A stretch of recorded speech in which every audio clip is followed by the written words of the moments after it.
Hello, this is Direct Mark Aranal, and you're on Market Talk, a 2-minute audio blog series. Today is Friday, August 10, 2012, and thank God everything seems to be back to normal.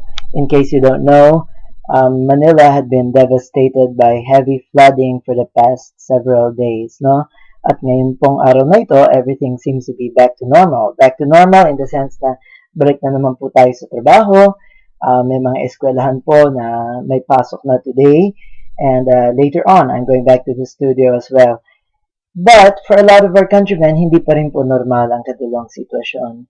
It may take a long time for them to recover. Hopefully, not as long as it took during the Typhoon Ondoy tragedy, no? And we still have so many things to thank God for. Katulad nga po ng ating Thanksgiving vlog yesterday.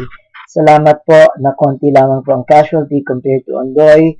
Salamat po sa Panginoong Diyos at mas marami pong mga mabilis na tumulong ngayon. We thank God even for the response of the government and the authorities. It seems that we are better prepared for disaster compared to a few years back, okay?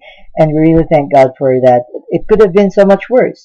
It could have been so much worse in spite of the inconvenience, tragedy, and even death. Napakarami po natin talagang dapat pasalamatan. But now, as we say, back to normal, I hope normal will not mean as if nothing has happened. Mayroon pong nangyari sa ating bansang a major crisis po ito.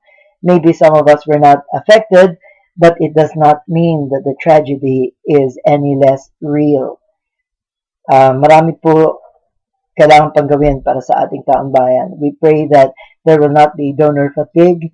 We pray that the spirit of volunteerism will continue even several weeks or months for rehabilitation, lalo na po sa mga taong nasalanta. Sa lahat po ng mga naging bayani, kilala man po kayo o hindi, whether media recognize your efforts or not, mabuhay po kayo.